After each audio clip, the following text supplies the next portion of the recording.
Hey, welcome to Wine Talks with Paul K. And we are in studio today in beautiful Southern California, about to have a conversation with Justine Belle in New York City. Introductions in just a moment. Wine Talks, of course, available on iHeartRadio, Pandora, Spotify, wherever you hang out for your podcasting, and sponsored by the Original Wine of the Month Club. Hey, have a show coming out actually tomorrow. It's a great conversation with Nia Ruth.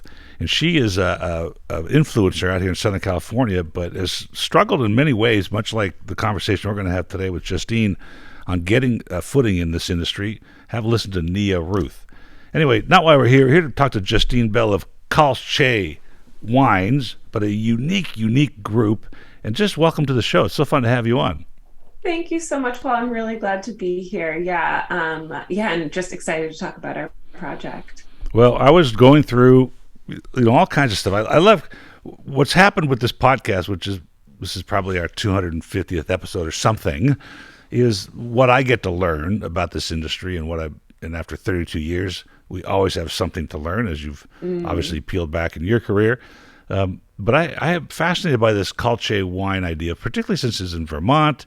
It's a unique organization. Could you just tell me a little bit about the organization itself and how this came about? Now, the come about part's going to take a little longer, but just exactly Sure. what the organization is. Absolutely. So, Calce Wine Cooperative, we are a three-person winery in Vermont. And so we grow grapes.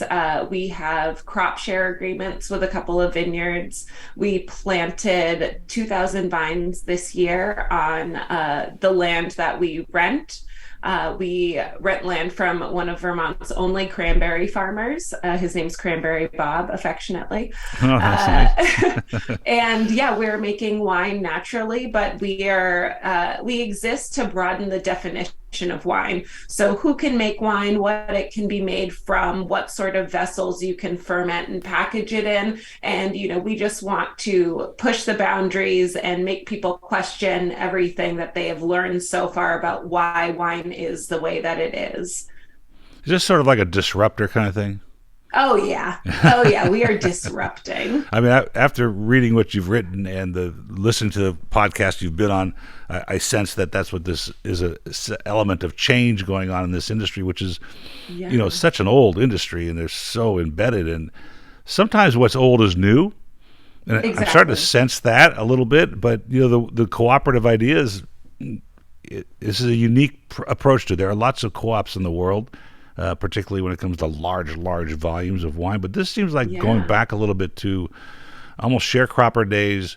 exactly. So tell me how that idea germinated, that you would take it backwards, so to speak. Yeah, absolutely. So it has been an interesting conversation talking to wine folks because there is this mentality of like what a wine cooperative is. And usually it has to do with buying power, specifically with fruit. And that's not to say that we are not leveraging buying power in forming cooperatively. However, the way that we have formed is more of like a socially aligned business. So we're a cooperative in the sense that the three of us as founders are all equal owners, and anyone that we hire on in the future, we've had three employees so far. They all get to track their hours, and once they reach 1,000, they have the opportunity to buy into ownership. And then in perpetuity, they would be an owner until the point that they no longer have a job within the business. And then that equity would be redistributed to people who are actively working and accumulating hours. That sounds like it took a lot of thought and a Oh lot boy, did of it. and a lot of, because I've formed, I don't know how many companies in my career, from partners and sole proprietorships, etc. But it takes a Mhm. lot of time and energy to sit, make something equitable, which it sounds like was your objective, was in an industry that's pretty dynamic, and its sales graph can change radically, like it's doing right now in this crazy Absolutely. industry. So this idea came from previous experience in the wine industry. It came from looking around to see what else is going on, comparing itself to Mm, the traditional co-op idea, which is what you're saying is basically about buying power and a bunch of right. farmers coming together. when you looked at that landscape, you thought there's this gap, there's this sort of SWOT problem, a SWOT analysis issue. Absolutely. Yeah. So all of those things together, the more specific impetus was that myself and my co-founder Grace were working together at a winery in Vermont right after it was like the fall after the first wave of the pandemic. And so I was working as a sales and brand liaison. She was the general manager for the winery, and we were mostly working with co-ferments through like a co-packing partnership between a winery and a cidery in Vermont. And basically, after I'd been working there for less than a quarter, there were a lot of different things that happened. There weren't the proper licenses or permits. Product got seized. It was very chaotic. And then we got laid off. And so, Grace and I realized very quickly that we were both extremely organized and extremely driven. And like we both like having a lot on our plate. And we were looking at each other just like, we could do this. We could absolutely do this. But there was this question of, where the money would come from. And we saw from this situation just like completely melting down in front of us that the disconnect between ownership, investors, and workers created an issue of communication and a lack of transparency that made any issues almost impossible to deal with in real time.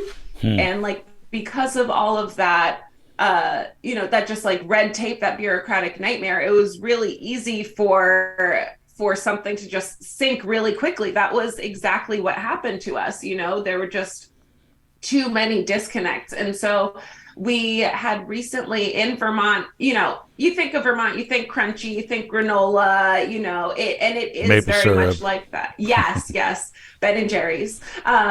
There are a lot of people who believe in local businesses. There are a lot of people who believe in social justice.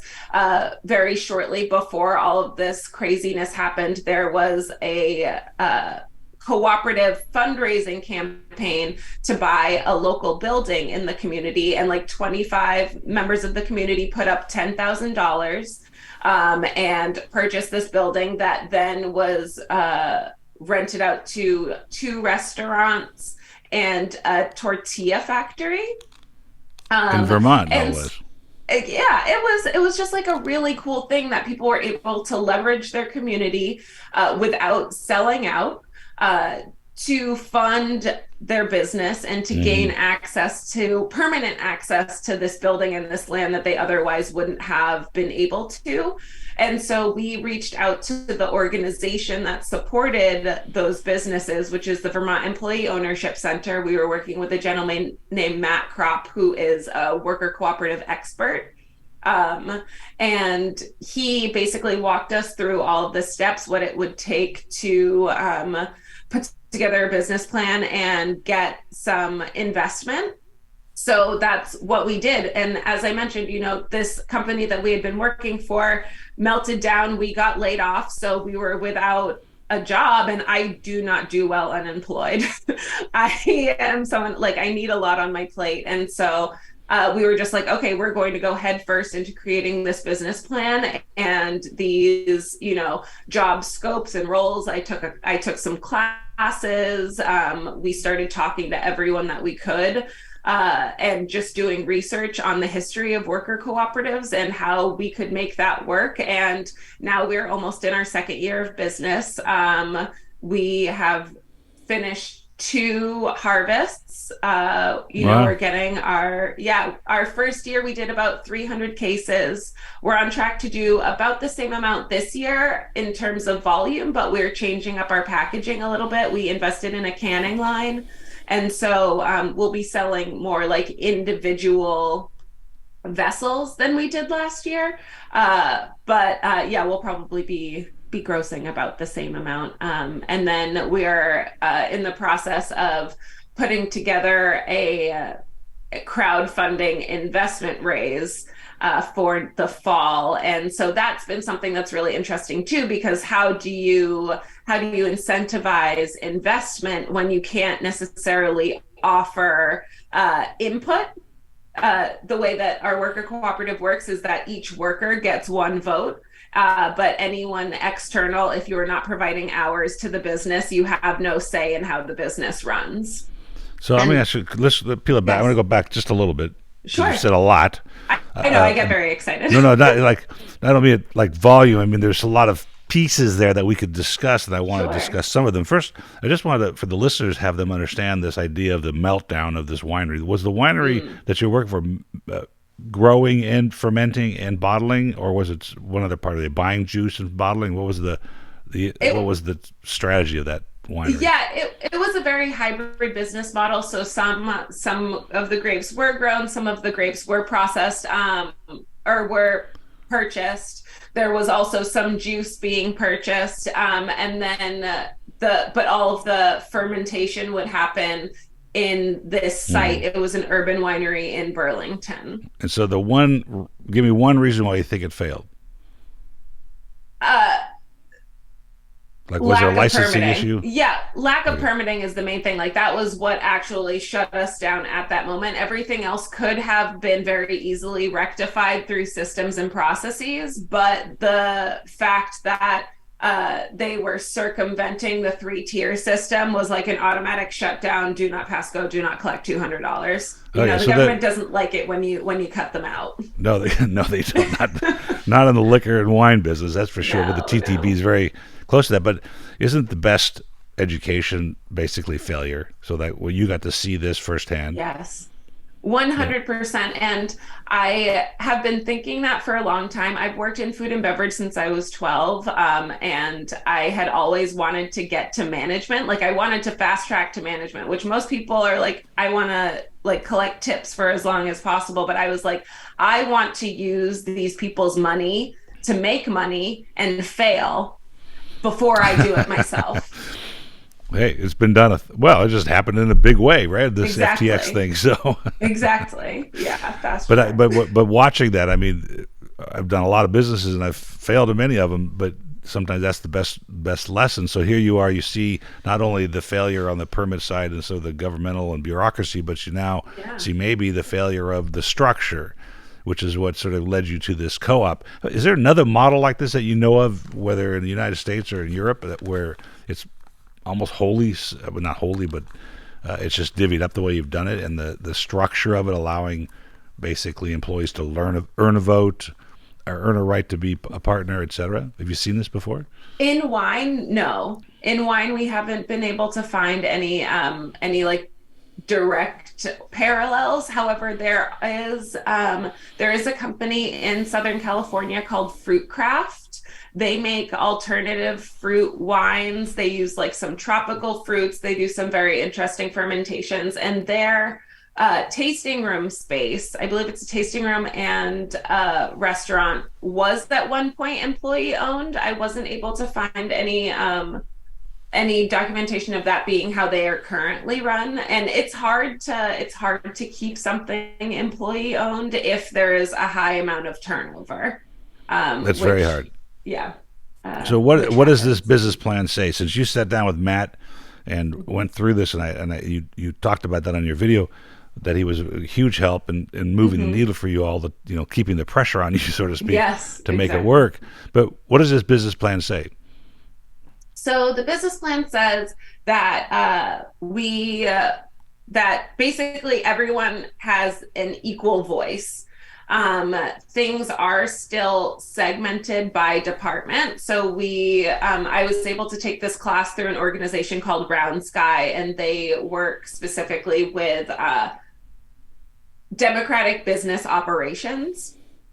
And so while our business plan, each of us has an equal say, there is a bit of hierarchy depending Hmm. on what category it is that we're discussing.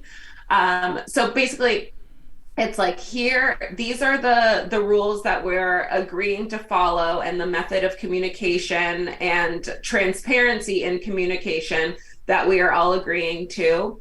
There is, like in the business plan, the specific amount that each person needs to provide to the company to buy in. Mm-hmm. It's $3,151.49 because it's pie, but Yeah, right. also because we wanted it to be something that was substantial enough where it's not maybe necessarily something that an agrarian person has just lying around. It's something that you have to Mm-hmm. be thoughtful about, like you Mm-hmm. would miss it from your pocket. Mm-hmm. But it enough for, the business to actually make maybe a substantial purchase. Maybe we could get some bottles, maybe something else, for us to be able to immediately do something by bringing on a new owner. The business plan also talks about different ways that that can be structured, whether the person wants to pay up front, whether they want it deducted from their paycheck. The Yeah, it's just like That's it's all operations. It's all what you would see in a normal business plan, but granular. it So sounds like very granular. yeah, And anywhere that there could be any sort of confusion, we really broke it down. I mean, I could show you our operating documentation where it's like every committee. There's three of us. Also, I want to reiterate there are three of us, but like we well, have committees and we have the so board that of sounds directors interesting. A and committee of one or a committee of two, or the reason and the reason I'm saying that is it's not to be funny, but there's that whole saying, too many cooks spoil the broth, or, to design by committee is always a failure, which I've mm, learned fast in my career, just trying to design a brochure. So the yeah. hierarchy is described in this contract as well, or in this agreement, that, Hmm. yes, somebody in certain parts, maybe the committee side, has to be able to Has make a ownership. decision. Yeah. Yeah. It must be a very fluid document.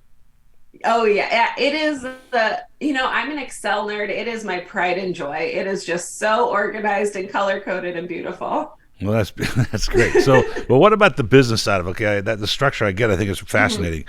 But what's the mission statement of Calche? Yeah, so for Calce, we like to say that we make hybrid space juice cooperatively. So hybrid because we use hybrid grapes. One of the soapboxes that we stand on is regenerative agriculture and you know altering industry. Uh, I guess like altering the industry to take into account climate change. Mm-hmm. So, like the grapes that we use are cold hardy hybrids. We don't have to spray them. We don't have to bury them. We don't have to do a lot of things. It's easier in terms of farming, but also it's less detrimental to the local environment, which, again, for a crunchy place like Vermont, those are the buzzwords that people want to hear. But as people who make wine, which has historically been like a monoculture agricultural product, we do want to do as little harm as possible in even though we are going to be planting acres and acres of just one thing. So, I mean, that's important for any Mm-hmm. vineyard, I think, to make sure that the grapes and the rootstock are, compatible with the environment. But Yeah. climate change certainly has made the wine industry wake up and figure some new things out. Is this biodynamic farming, or is it organic farming? What would you Um, call it? so we use biodynamic practices. We'll do a 500 at the start of the season, all of that sort of stuff. And also organic practices. We don't certify. We're small and it's too expensive, Is but it we expensive? are Yeah. doing everything extremely thoughtfully. No chemical interventions. It's interesting because I deal with a lot. I speak with a lot of winemakers, particularly from Europe, and so much of the old school or the old world would Mhm. do this anyway. And this is what fascinates me Yeah. about this movement, and that we're talking about these things and this organic. And I've had bad organic carrots from Whole Foods many, many times. So Oh in yeah. itself doesn't necessarily make it better, but the idea, and typically, particularly family, generations owned wineries in Europe, they'll say, hey, my kids are crawling around in that vineyard. I don't want them Yeah. drinking insecticides, pesticides, and herbicides in my home. So Absolutely. it just seems like this is such a natural thing to do. But You would then, think so. but yeah, right. But you arrived at this conclusion after dealing with the failure of the winery you're working for. But you've also been sort of had headwinds throughout your career in the hospitality industry in general. And I've had a lot of women on this show, In fact, I'm going to Napa in a week or two, and all my podcasts up there are women. In the hospitality industry, my daughter's a trained French boulanger, Wow. so we see it too. But tell me a little bit about your hospitality career. Are you still with? What's your day job? Is it this your day job? So as of 2 months ago, Calce, I've gone down to halftime. So I have removed myself from the production and bottling aspect of things so that we could hire someone else on. I mostly focus now on like PR, marketing, social media, and so that's about like 20 hours of my week.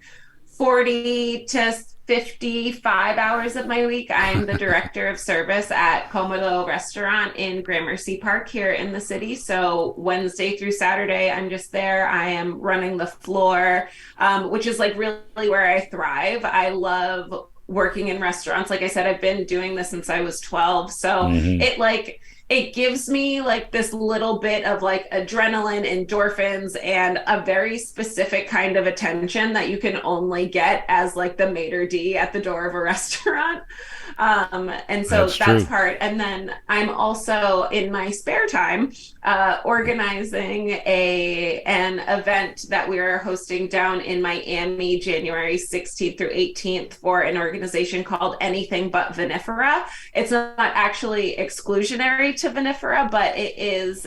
We are focusing on community, land, access, and just like the politic, not only of wine, but of regenerative agriculture in the United States. And so yeah, we're in the final planning stages of that, which is really fun. That is one of the most fascinating group names I've ever heard. Anything but vinifera, Yeah, well, which is ABV for short, which is a really good ring for yeah, folks that are sure. in alcohol. For the listeners, vinifera is the Latin classification of wine grapes, and this sounds like an organization that's looking for alternatives to that. When prohibition was repealed, which really, in my opinion, it was never really repealed, it was just sent down to the state levels. Yeah, One of the first totally. things that happened were non-vitis vinifera grapes were planted back in the South, Hmm. and as well as the East Coast. There wasn't even West Coast wasn't even part of the repeal sort of Hmm. regenerative reestablishment of the industry. So it's kind of interesting that you're doing that. So I kind of set you up on a question about your day job because I had read that you're at Comodo, and I looked the Yes. restaurant up, and there's a fabulous looking menu. And what's intriguing me too is this curating a list like that. The wine list that's there was fascinating. And you're on the floor, you're talking to these people, Hmm. you're at the tables Oh discussing it. yeah. How on the wine side of things, how do maybe the East Coast is different than the West, but that kind of list on the West Coast is a hand sell. You've got to tell somebody, look, I'm going to have a co-ferment, and we're gonna try an orange wine here, Hmm. and that doesn't necessarily say doesn't fly, particularly in today's environment where restaurants are battling back from COVID, wineries for Hmm. sure are battling back from COVID, and here we have to sort of like, oh, by the way, you got to try this. How is that list working with the food selections in the menu you have there? Yeah, well, so a lot of it is inherited. So of like the 150 references that we have, I would say that as of right now, 30 of them have been picked by myself. However, I am, very I am supportive of the wine that is there. I believe in the wine that is there. Everything was thoughtfully curated by my predecessor. To answer your question, I do have to do a lot of hand selling for the weird stuff, but the weird stuff we get in like we'll do case breaks. We'll just get in like a couple of bottles Mm. so that I can sell the things that I really love. And for those things, we don't normally do a high markup. And the things that will float the rest of the program will be the things that people will automatically go for. So like a Sancerre, a California Cab, a Cote de Rhone, those sort of things. And having those at a better margin allows me to sell the things that I'm passionate about for a more approachable price that will allow people to take the risk. I like to say that as someone who curates wine lists or works on the floor as a sommelier, I'm more of like a stockbroker than I am a server. So, like, you tell me how much money you want to invest. You tell me if you want to invest it in an Amazon or in like a small, thoughtful local portfolio. And I will tell you, where we go from there. And I can get you to either place. It just depends on it just depends on the guest. Those are great analogies. Thank you. And the wine industry is going through major transitions post COVID. Huge people. People haven't figured out, the wineries from a marketing standpoint. And when you said you only spend 20 hours on social, please come here and do. If you can do it in 20 hours, which takes me like 60 around here, I'd appreciate the work, because that whole side of our business is so confusing. It is very confusing. But from the wine side, do we have people walk in and say, "I'd like an orange wine"? Do I have people that go back to just drinking Napa cabs, or is that even as popular on the West Coast as the East Coast as it is on the West Coast? What would be like the go-to wine today of most consumers? I mean, you said Sancerre, which is, who knows why that's hot right now, but Yeah. right, they just I mean, I do love the Loire. I lived there for a period of time. It definitely has my heartstrings. But I would say that for Comodo, we're in Gramercy Park. So a lot of our guest tastes are not necessarily reflexive of New York City itself. Coming off of the conference season this past year, I would say that, at least the industry folks are already there, asking for the weird things, asking for a weird orange vin jaune, the different lesser known regions. I had someone come in asking if we had any wines from Minnesota not too long ago. Like, people are asking the questions. It's few and far between. I get 20 people asking me for California cabs to every, one person asking me for an orange wine, but the tastes are changing. that's an important feature for us, and my business has always been to try and educate the consumer on what's out there. And again, like, I think you had said it perfectly, was like eliminate the risk, or at least reduce the risk on somebody's choice. Mm-hmm. You can't always do that. It's hard to do, but it's hard to get people out of their comfort zone as well. It's hard to Absolutely. get them off of the market shelves from buying, 19 crimes, which I love picking on them, but that's that's part of our business. To get to this point, and I had a conversation with Tahira Habibi on the phone the other day. I've had a Yes. wonderful conversation with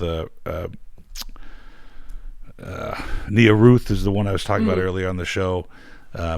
There have been a lot of women of color on my show, and discussing the headwinds that they've come across in this industry. And what I'm trying to understand myself is that are these headwinds both from gender and from race and any other, my brain is like really slow today. Yeah. Like Headwinds that those somebody might come. intersectional identities. Yeah. So what, well, Aaliyah, who makes wine from flowers, told me that she ran into grape supremacy, because no one wanted to stock a wine made from Sure. flowers.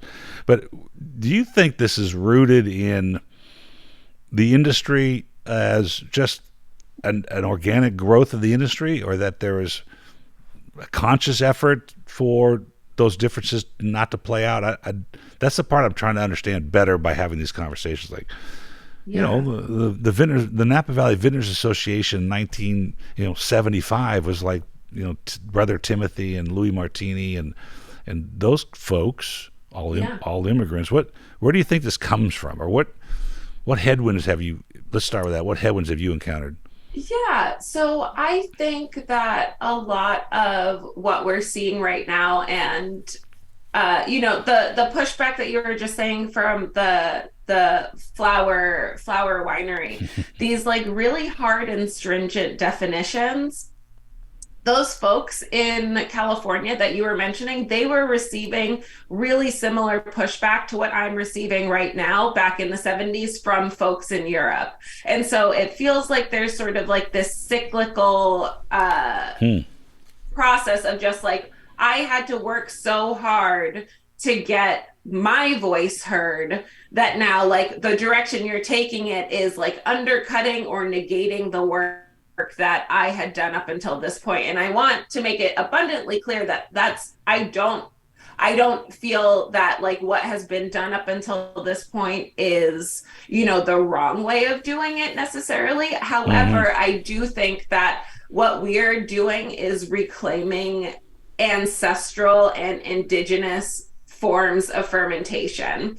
So, like, of course, now there are these like different rules and organizations and folks who want to make wine this very specific thing that is very replicable, that is very like you're able to anticipate it, taking a lot of the question out of it. And some of that comes from, people trying to sell swill, people trying to sell things that are of bad quality. It's coming from people just like wanting to avoid uncertainty and being able to make those choices on their own. But I also think that it has to do with people really trying to hold on to their own legacy, um, in the sense that, like, we're just fermenting grape juice. We're trying to preserve an ephemeral product. We are harnessing the power of life and death to extend this grape. Like if you left a grape on your counter, it would be gone and moldy in like, less than 2 days. But we're taking that exact same delicate ephemeral crop and we can make it last for years. We can make it live longer than us. And so the fact that like we don't necessarily have the room to experiment with that, or like, we're only trying to mutate the flavors of this one crop when, crop like the grapes don't necessarily grow in Vermont. We have a lot of apples, but like we are able to make wine from apples. It isn't necessarily always cider. And so, and those two, the definition of cider and the definition of wine garners a different price point at market.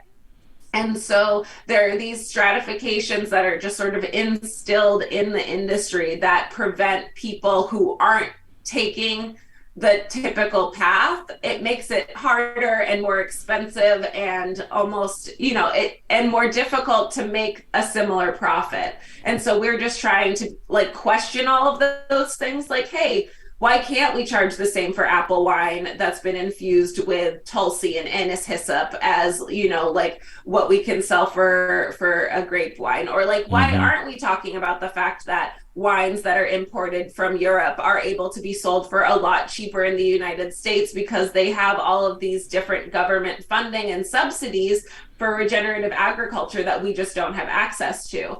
And so, money talks, but also like education is important, and questioning the info that's out there is also important. So that's what we're working on. You said something important. You said a lot of things important, but I ask this question a lot, and it's just a rhetorical question because it would take us days to peel it back. But I've always wondered what would happen if wine was not subject to profitability, and that you only were able to produce what the land gives you in the way that you want to produce it. And I think it would be a different industry completely. It's so dynamic right now, and there's so many questions in the consumerism. And I'm going to talk about this. You mentioned the millennials in one of your speeches. Though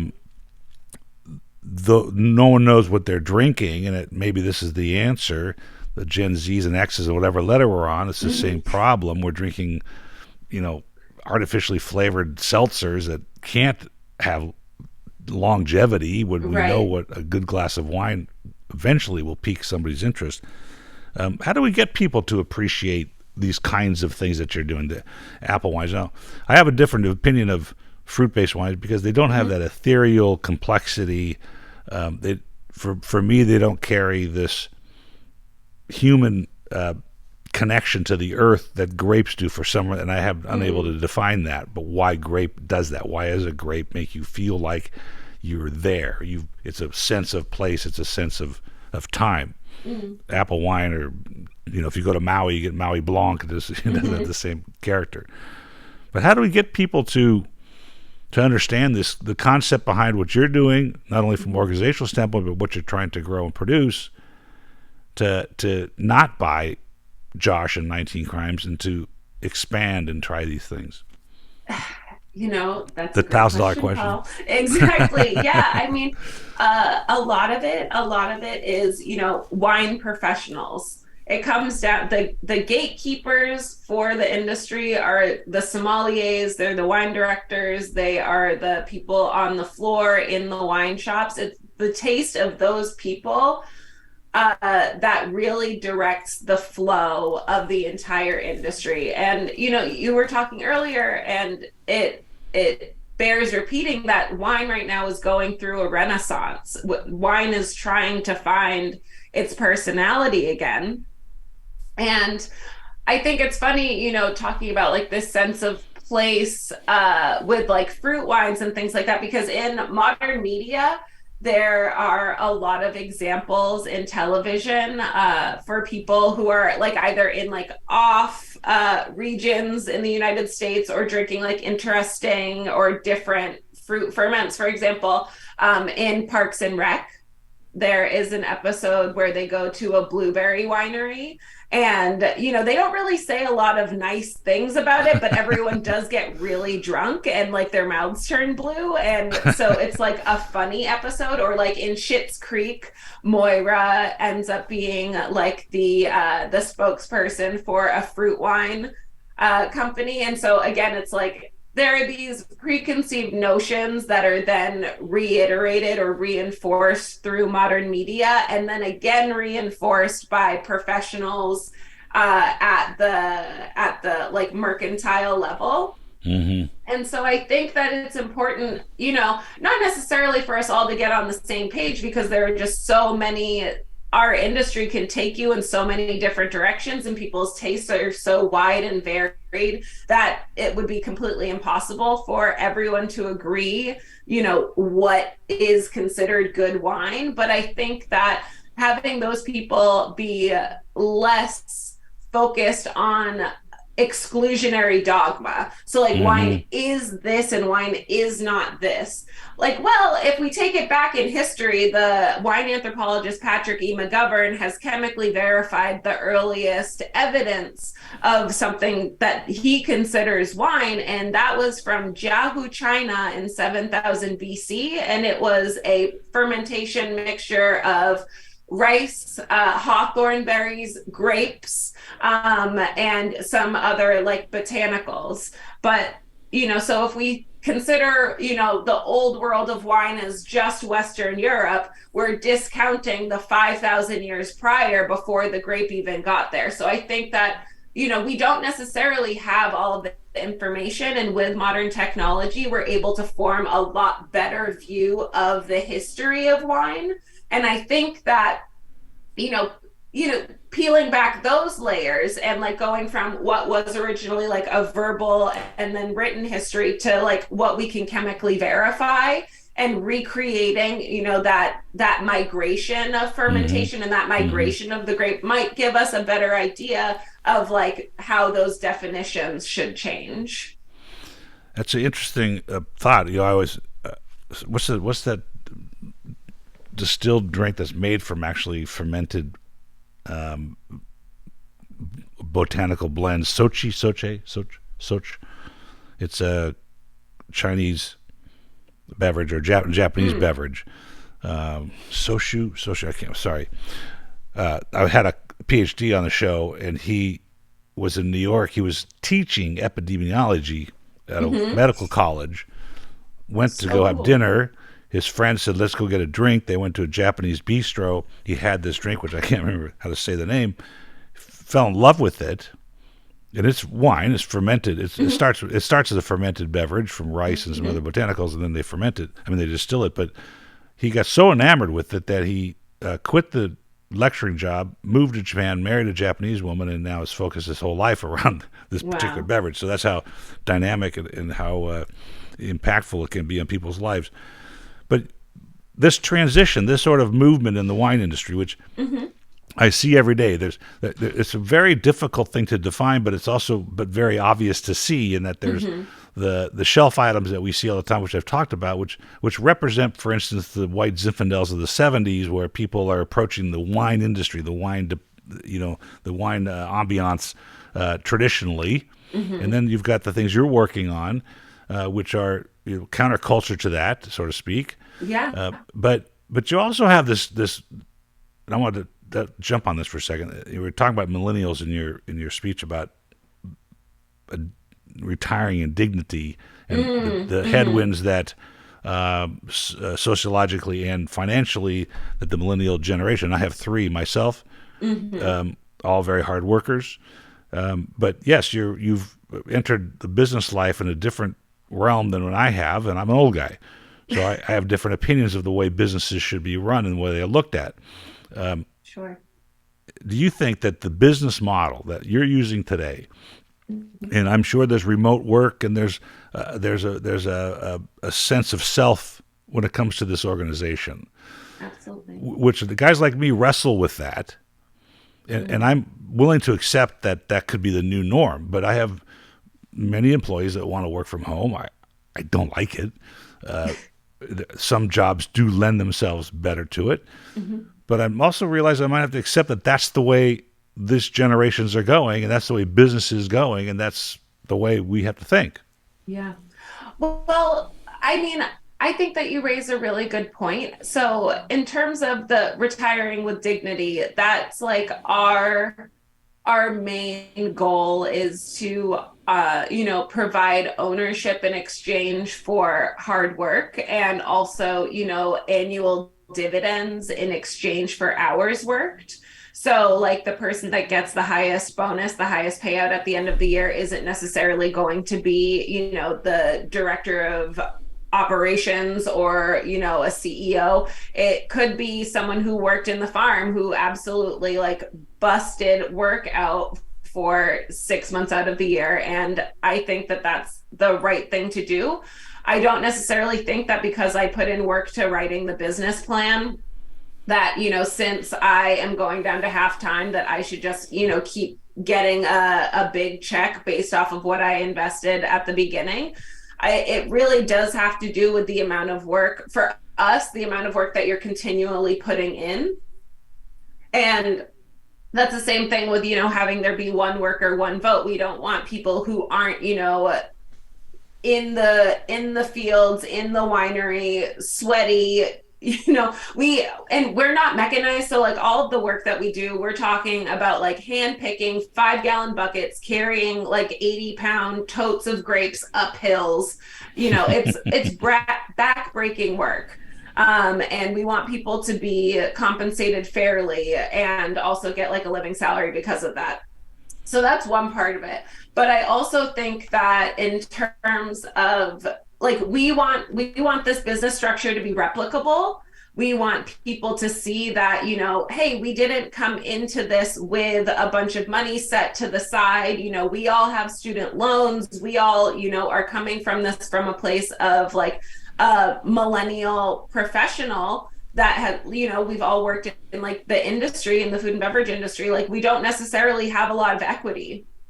And so like here is something that like if you have the time and you have people that you trust will work hard, that's the main thing. It's working hard. We're just paying ourselves commensurate with the labor that we're putting in, which like seems pretty radical, but it's mostly we're just trying to be fair. I think that's the crux of any organization model, in the structure is very fascinating and interesting, but working hard starts the conversation. Totally. Because if you don't do that, then you're straddling, you're sort of running a dual personality, kind of bipolar here, in that you're running this business this way, but then you're in an industry on the floor of a restaurant, which has got to be the complete opposite because you work very hard, but the hierarchy and the structure in the kitchen, all that is pretty defined right now. Absolutely. Tell me about your personal headwinds to get to where you're at at Comodo in the hospitality groups, with white males, a woman of color, being a woman. My daughter, like I said, is a trained boulanger. She was the baker of record on a Michelin-starred restaurant in New York City. before COVID closed it. But um, I'm pretty keen on some of the things that go on. What have you seen, and what kind of pressures have you had to Oh my overcome in that? gosh, what haven't I So well, let's seen see. at this We only have point? another 10 minutes. Okay, so I'm kidding. Yeah, it's everything that you've read and then some. It especially, like I got my come up in New York pre Me Too. People would just say whatever they wanted. Like there would be VIPs who could do whatever they wanted, and it was a hard thing. It was a really hard thing to deal with, especially because as someone who a lot of my jobs in New York have been like maitre d, sommelier on the floor, that sort of thing. So a somewhat elevated position, but like very much like a personality and less of a body. And it is hard when like my job on the floor is to use my brain and provide my expertise that I have worked extremely hard for, and for someone to point to someone who works for me who is like male presenting and ask Mm-hmm. their opinion when I have thousands of hours and tens of thousands more tasting references than they do, just based off of how I look. And granted, I would like to say that like I have almost always refused to dress the part because I am too smart for my own good, and I am a smart ass as well. And so for me, it's Oh, like if you have a conversation with me on the floor of a restaurant, if you ask me about any of the labels that we have on the menu, I can tell you anything that you want to know about it. And so it's also a challenge. It's been a challenge. So like I've somewhat invited it because I'm not going to do the pin, I'm not going to do the white button down, that sort of thing. I'm going to provide you a fantastic level of service, but you're going to get it from me, and it's mm-hmm. going to be genuinely me, and you'll get my honest opinion. And that for some people isn't the part that they want, and Mm-hmm. it is a Mm-hmm. bit of theatrics on a restaurant floor. And some people want you to like play your character, and so Mm-hmm. Mm-hmm. that for me has been a little, it's a push pull. Like I know that I could have probably received a little bit more respect had I played by the rules, but I wanted my journey to be unquestioningly and unwaveringly my own. It's very noble, and I think probably appreciated, particularly in today's environment. When you saw these things happening in a restaurant, I mean, a restaurant couldn't be more defined as a hierarchical Oh relationship yeah, between the employees and the chef and the owner and the proprietor, and those absolutely. conflicts constantly go on. Did you look at that and say, I want to be that person, or did you say, I think we have a better model to try? If we're being completely honest, that I started off wanting to climb. Mm. Like that was my goal. I saw, as someone who, like, I was a sociology major in college, sociology and cultural anthropology, knew that I was not going to make any money in that. And so I was like, okay, the way for me to become a professional is going to be to do X, Y, and Z, climb the way up. And like with a brigade style kitchen or restaurant, they make it really easy. Like, here are the various tiers, here's how you go up. But what kept happening to me was, because of how I present, as like a Black femme, the roles that I kept getting were like a lot more like managerial, mom, blah blah blah, and like people would be promoted above me to like director positions, or like something within the like management group, while Mm-hmm. I'm still on the floor taking care of the kids, because they couldn't lose me from the floor. They couldn't lose like the Mm-hmm. touch that I had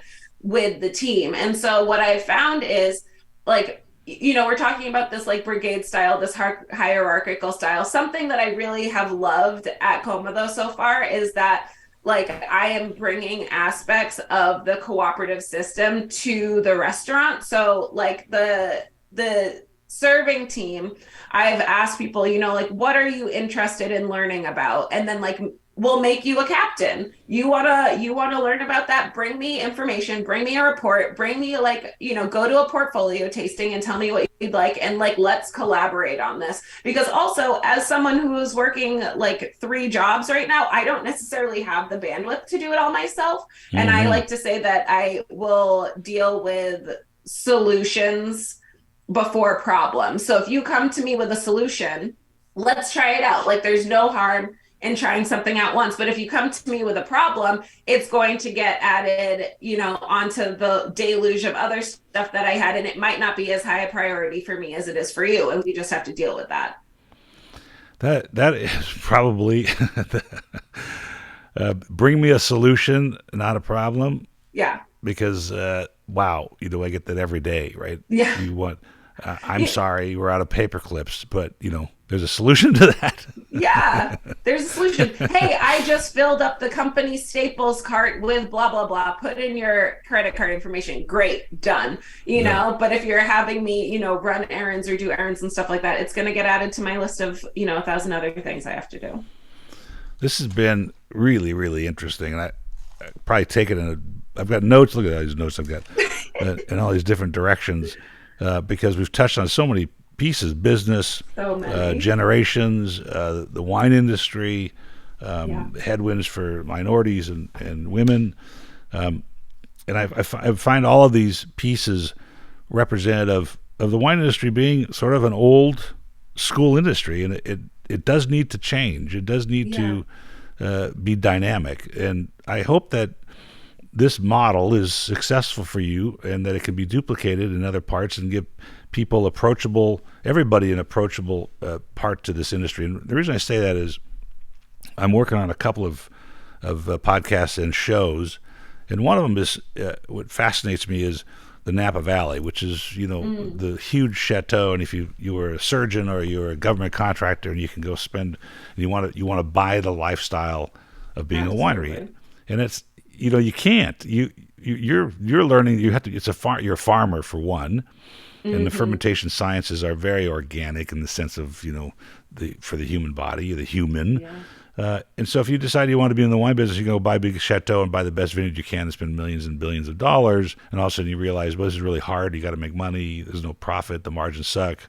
Mm-hmm. And all that occurs. And when the people that do the picking, that work in the tasting room, they can't afford to live in that neighborhood. Right.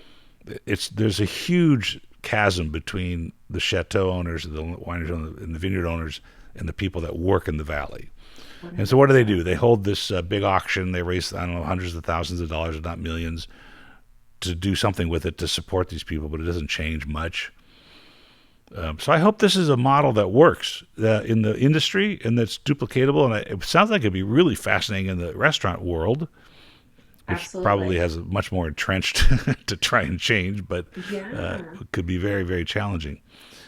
What's And next for you then? Well, so like you for don't have enough us, already.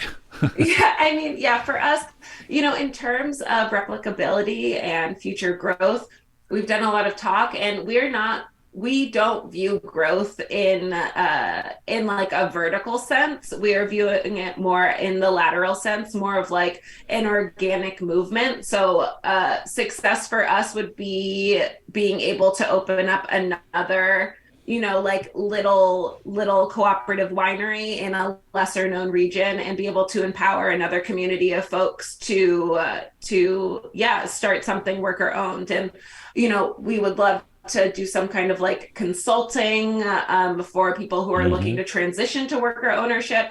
One thing that I did want to mention is that like what another one of our taglines is that we consider ourselves the next world of wine.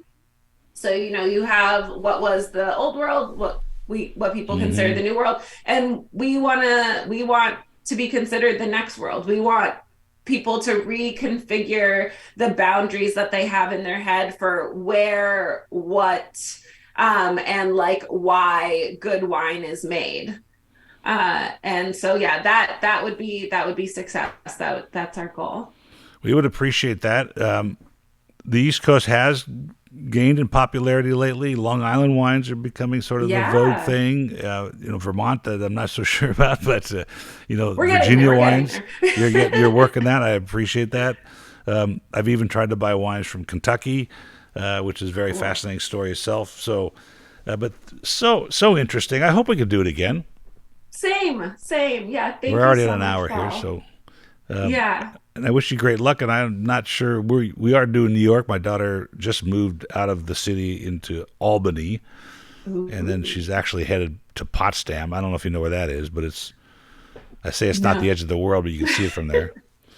Like I think it's the second coldest city in America. So that's Oh where my that's where gosh. she's headed in upstate New York. So Wowza. anyway, thank you again, and I Yeah, appreciate thank you it. so And much. what Yeah, we'll I do is really appreciate your it's time. really, really, really interesting, and we kind of jumped all over the place, but I think we got the point across, and I think that you're headed for some really fun, interesting learning and success. Thank you so much. Thank you. And it was such a pleasure to chat with you. I'm a fan of the show. So, like, I'm glad to be here. And yeah, thank you so much for your time and for listening to, the story of a couple of freaks from Vermont. I hope we can meet. Likewise. All right. Cheers. Bye now. Take care.